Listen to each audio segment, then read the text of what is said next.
that was 69er by Boards of Canada from their 2002 album Twoism, released on Warp Records.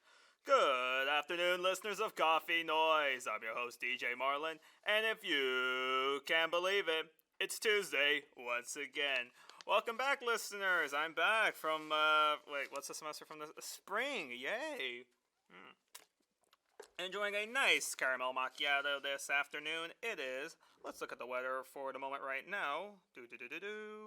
Right now in Edinburgh, we're looking at 101 degrees, windy right now. For the next few days, we're looking, well, call it mid to the high 90s.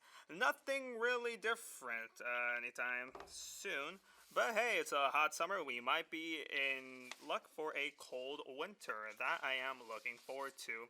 Like I said, you just heard Boards of Canada. Let's talk about the other artists we're going to be playing for you today. We're going to be playing you Lorales and New Days, Black Midi, Mercury Rib, and we're going to finish it off with Baroque Psychosis. Anyways, let's talk about what happened during the summer. We had a lot of good music coming out in the summer. Let's actually look at some music that actually just came out recently. I know last week was a major week for a lot of new artists. We had the first Slow Dive album in a few years, actually, which I am very much interested. I already heard of it. The new Slow Dive record, Everything is Alive, since their 2014 album, it's really good. If someone were to say it's their album of the year, I would not be against it. It is very well produced. If you really enjoy that lo-fi, shoegazy, indie sound, it's a perfect album to listen to. Let's look at the other albums we have for today. We have the new album by Speedy Ortez, Rabbit Rabbit. Let's see here. We also have the new album from Yu-Jai Wong with the Los Angeles Philharmonic with Gustavo Dudamel. It's really good if you're into classical music, as I am. It's great to listen to. Just put it on cold day, or in this case, a hot day. Hey, cold mornings, actually. Cold showers. Let's see here. We also have the new Jeff Rosenstock album. If you haven't heard Jeff Rosenstock, you're missing out. Definitely check him out. Amazing indie artist. I would easily put him as probably my top 10 indie artists, actually. Let's see, any other new albums we had coming out this summer. Let's see, we had the new George Clanton album, Oh Rabbi. Probably going to be my album of the year in the pop aspect. Great chill wave record.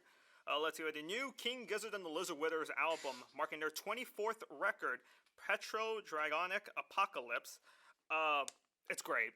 There's really nothing much. If you listen to King Gizzard and the Lizard Wizard, you already know they're innovative. Come on, they've already released how many albums since the start of this decade? It's not even up for debate at this point. Let's see here, and also for the Swifties out there, you had the new version of Speak Now, Taylor's version by Taylor Swift, as well as news of 1989, Taylor's version, coming out in October. I'm not really a big Swiftie, I'm just putting it out there. I'm not against it, just not my kind of music. If you're into that, hey, go for that. I have her grasp around it. I have issues on the whole vinyl thing, but I'll get into that later when we get more in time. We also have the new Carly Rae Jepsen album, The Loveliest Time. Great album. I am a Carly Rae Jepsen fan. I'm not afraid to admit that. It's just great pop music. If you listen to that album, Emotional, you already know what it is. I think the first time I heard Carly Rae Jepsen, I was probably in high school, maybe like in 10th grade. So 4 or 5 years ago, I think already. So that's always fun. Like I said, we're having a nice caramel macchiato for today. Been up since 6:30 in the morning. No, actually, no, that's when I took the bus. I've been up since 5 in the morning, so I am slightly tired. A nice, good caffeine pickup. Alright, let's talk about the next artist we're going to be playing for today. Coming from Japan, recorded in 1973, we have Lorales Dunedes. Even though they're from the 70s, the sound they produce forecasted the next, many would say, 4 to 5 decades of rock music, especially in the experimental sound.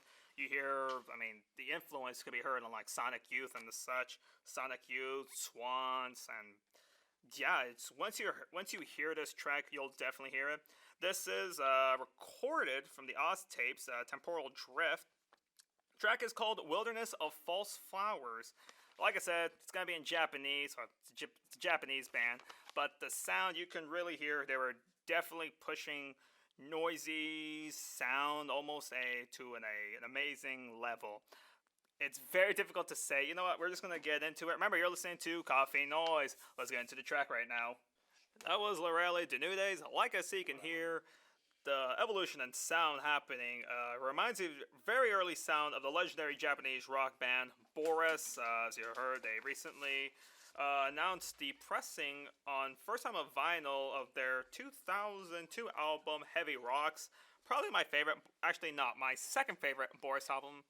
Actually no, my third favorite. First would be Flood, then this is the one that's parodying Nick Drake. I forgot the name of that one. That's probably my top 3 Boris album. But like I said, you can hear the evolution sound reminding me of Sonic Youth. Almost a bit of Pine Grove almost. Swans, My Bloody Valentine's, that very 90s shoegazy sound, especially heard within the.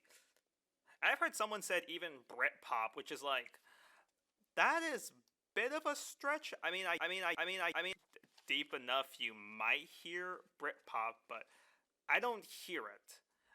Some people do. I just don't. I mean, no offense to Britpop, is overrated, very much so. Actually, no. Britpop is alright. A lot of the bands are overrated. The superior Britpop band is going to be Pulp. That is the superior one. Maybe the London Suede, and maybe Manic Street Preachers. Those are like the top 3 best Britpop albums. Oasis is overrated. I'm just gonna be honest with y'all. The Oasis fans can hate on me all they want. I just don't care. Alright, next track we're gonna be playing you some Black Midi from their 2019 album Schlagenheim. The track we're gonna be playing is Of Schlagenheim, the title track. Black Midi is one of those interesting bands that came out in the windmill scene. It's a UK band called the Windmill Scene. Some people have called it the post-punk revival, the post-Brexit. Most people would just say it's the windy scene. The album was produced by Dan Carey, well known for his album of Speedy Wonderground, which Black Midi and a lot of bands were signed to first. You had Black Midi, Black Country New Road, Squid, and a lot of great albums. Black Midi has now recently just released their 3rd album last year, Hellfire. Great album. I mean, all the albums from Black Midi are just great. Schlagenheim is still going to be my favorite album, but it just is. Like, we can just go into detail on how good this album is. It's just perfectly well done. Running at only 43 minutes, it's loud, it's aggressive, it knows what it's doing. It's not trying to cut corners, and it's not trying to like, oh, we want to do this, we want to do that. No. Black Midi knows, like, no, we want to make something loud, abrasive, scary even, which is something I personally love. Yeah, I mean, it was rated as one of the best albums of 2019.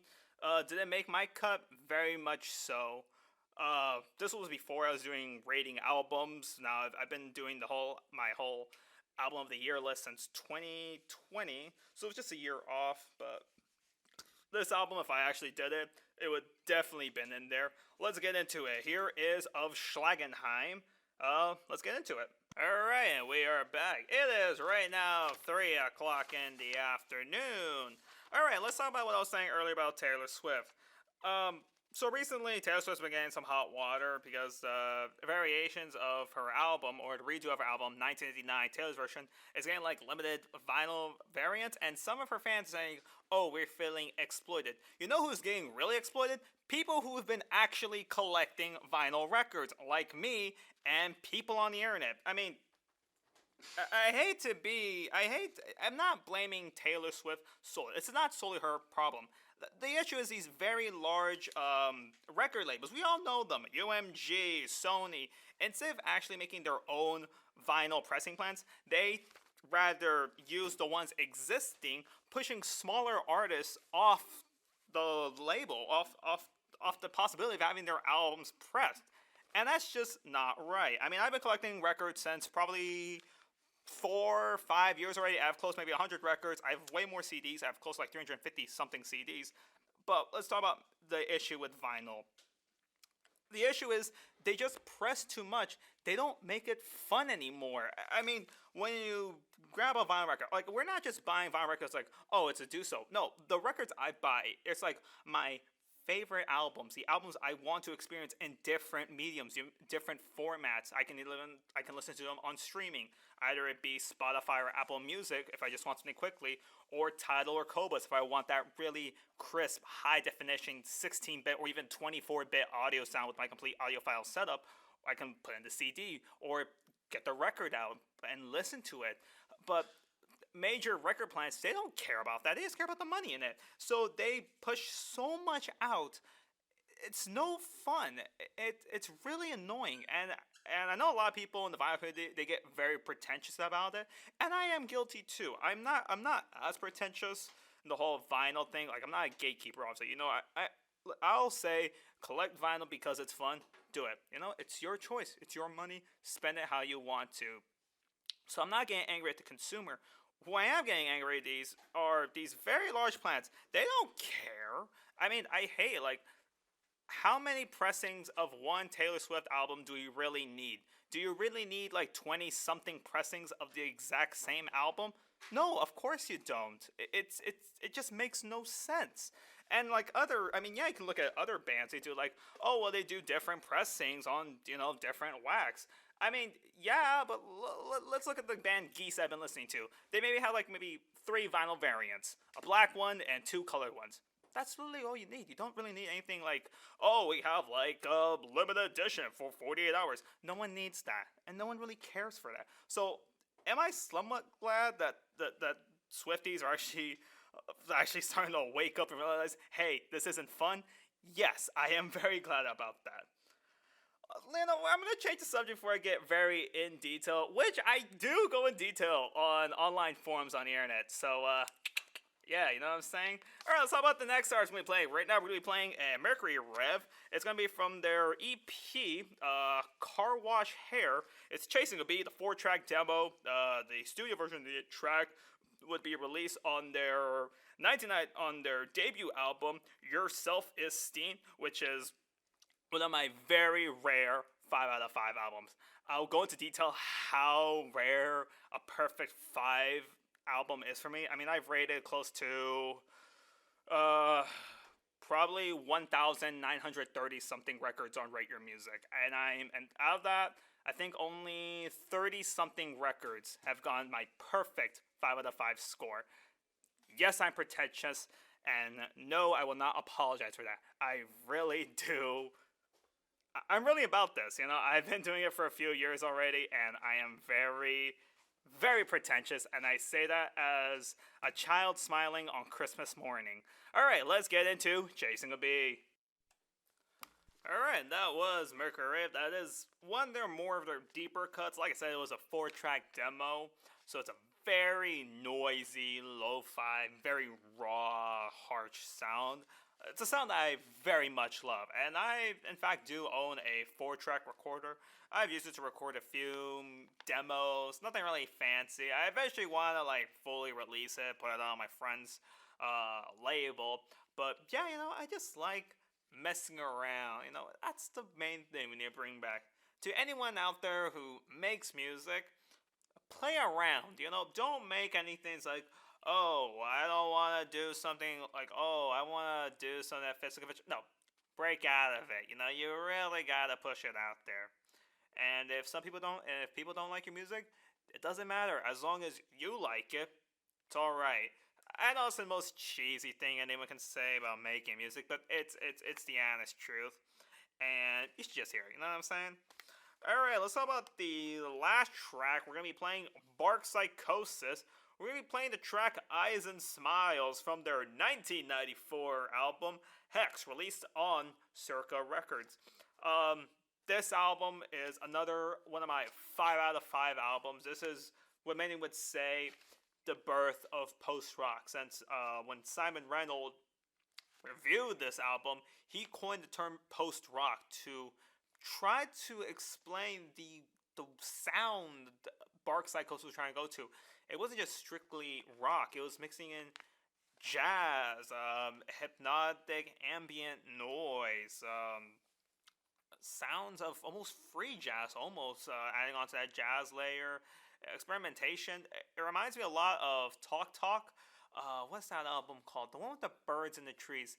That was one like near the end, like one of the last few albums. I think it was the last album Talk Talk made before they stopped making music. That is like one of the first albums that made post rock sound as we know of it is today. You know, the sound. Hex was one of the first albums that many people would point to as like that is post rock. It's such an interesting genre, and looking at it now, it's close to about to be 30 years since this album came out. Next year will be its 30th anniversary. You can just see the evolution of how post rock has evolved. I mean, you have Bark Psychosis, like I said, Mogwai, Godspeed You Black Emperor, a Silver Mountain Zion. Let's see. What are other great post-rock bands?